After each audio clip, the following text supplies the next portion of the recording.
Dr. Elias Rowe, once a respected archaeologist, now works freelance for mysterious clients.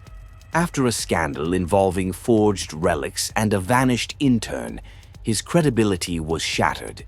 He receives a cryptic offer: investigate seismic anomalies near a decommissioned Cold War site deep in the Mojave.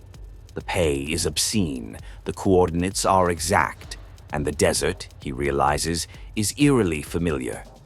Elias is flown by helicopter with a small, tight-lipped team: Mira Castillo, a stoic ex-military operations lead; Devin Pike, a tech-savvy geologist; Khalid Al-Rami, a local guide and desert myth enthusiast. The team sets up camp outside the decaying remains of what appears to be a simple weather station, but beneath the surface, a hidden elevator shaft leads them into the earth, toward a preserved Cold War chamber. First, unease. From the moment they descend into Echo Site 9, the atmosphere changes. Electronics glitch. Devin's drone feeds cut in and out. Khalid swears he hears humming from beneath the sand, like a heartbeat. The underground facility is pristine, untouched by time. They find a sealed room at the end of a mirrored hallway. The door bears a scratched-out label: Chamber S9 Glass. At night, Elias wakes from a nightmare of drowning in sand. He steps outside to clear his head and sees his reflection watching him in the glass of the darkened station window. Only it doesn't move when he does. The descent into memory. The team breaches Chamber S9-Glass the next morning. Inside, they discover a massive circular room lined entirely in seamless mirror panels. The mirror is cold, with no dust, impossibly preserved.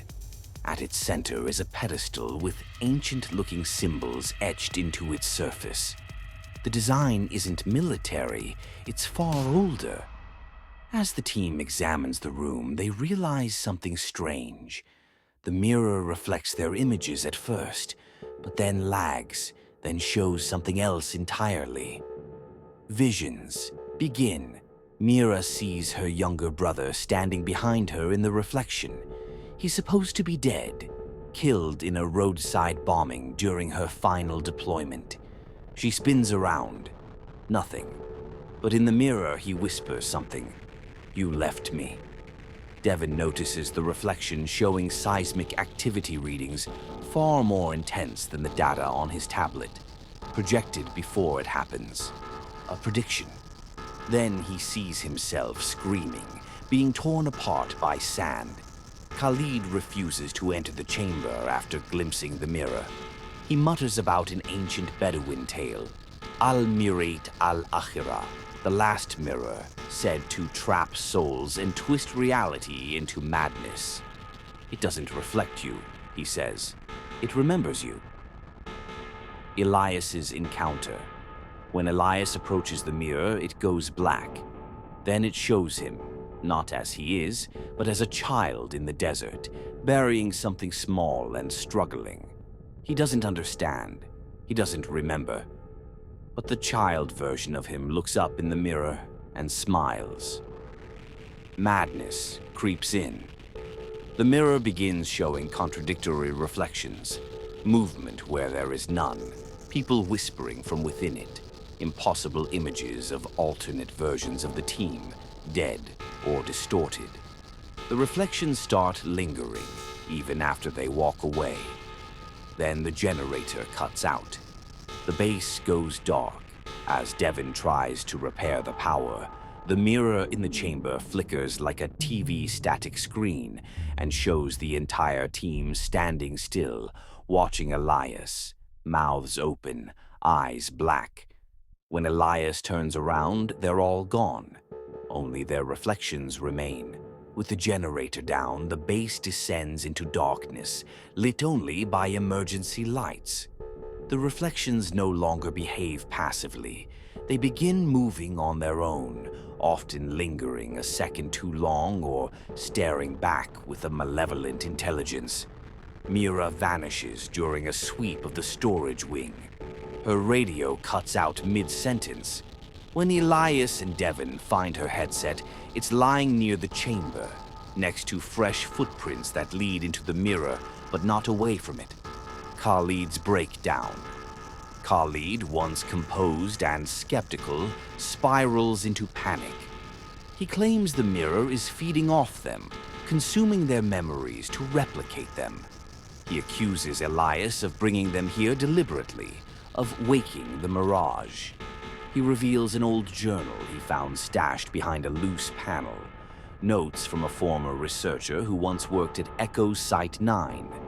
It details early tests with memory-reactive glass harvested from a meteor crash, how the mirror began creating reflection doubles and storing psychic residue from trauma, eventually leading to mass hysteria and multiple deaths.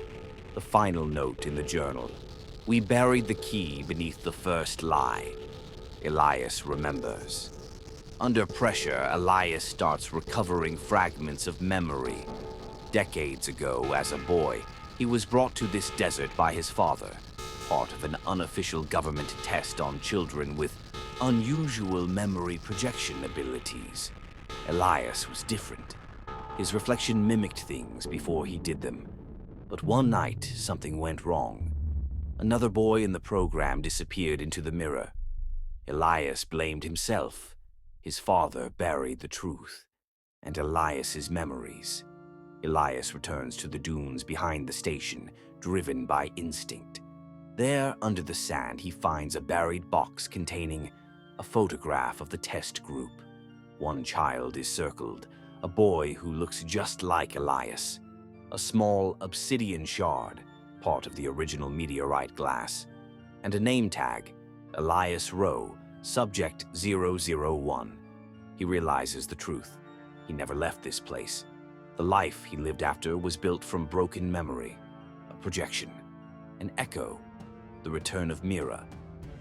That night, Mira returns to camp, silent, smiling, but she doesn't eat, doesn't sleep. She simply sits, watching the others.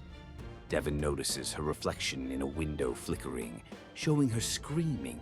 When Devon confronts her, she whispers, "She's still inside." Watching.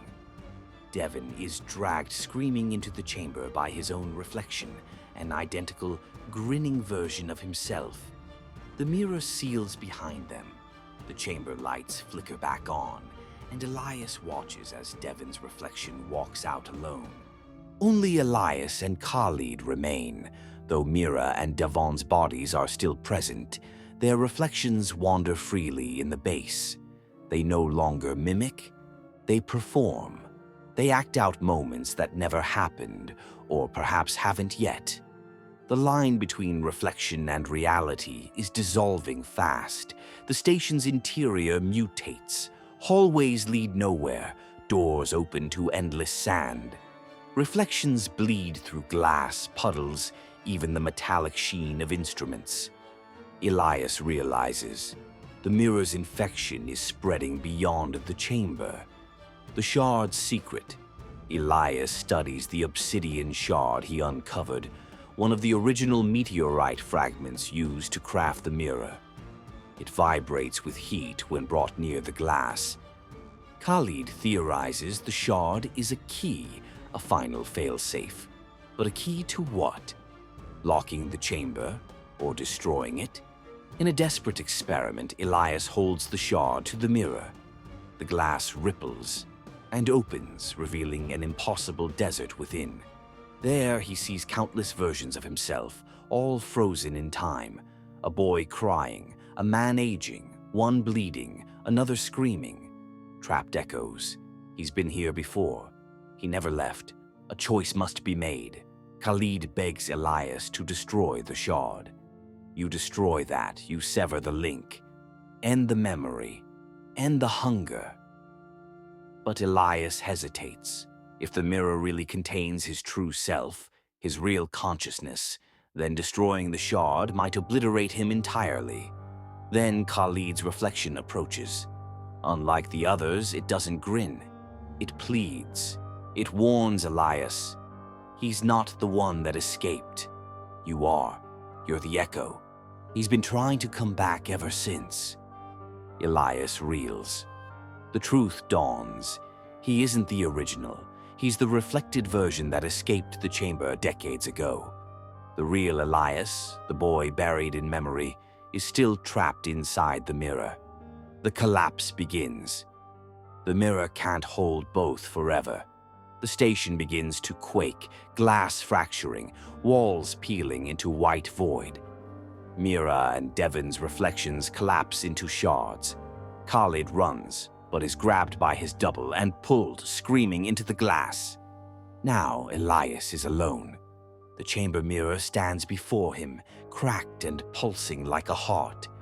Inside, he sees the real Elias, still a boy, eyes wide, hand pressed to the glass. And the boy speaks, "Let me out." Alone in the crumbling depths of Echo Site 9, Elias stands before the cracked mirror.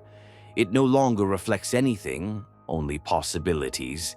Inside its surface, the boy, the original Elias Rowe, imprisoned for decades in a memory loop of trauma, confusion, and abandonment. A psychic imprint that slipped into the real world when the mirror fractured during early experiments. His life, his memories, were stitched together by the mirror itself to give the echo continuity. Now the real Elias wants out. A war of wills. The mirror begins drawing power from the shard. The boy reaches toward Elias with both hands. Elias lifts the shard but hesitates. He was never meant to exist, yet he has existed. He's felt pain, made choices, formed guilt. Does that not make him real? But Elias refuses. "I am real," he says, "and I won't be your prisoner." Shattering the lie, he raises the obsidian shard high and drives it into the mirror's heart. The room erupts. The mirror splinters, emitting a scream not made of sound but of memory. Every trapped moment, every forgotten guilt, every echo screaming for release. Shards fly. The chamber collapses. In those final moments, Elias sees the child, eyes wide, then peaceful, fading into sand, not erased, set free. We open on the Mojave Desert at dawn. A single man walks out of the sand, barefoot, caked in dust. He's older now, wiser, but unsure. A passing truck stops. The driver leans out. "You okay, man? You lost?" The man pauses, looks at his reflection in the truck's mirror. It smiles back, not in malice, but in understanding. "Not lost," Elias says, "just remembered."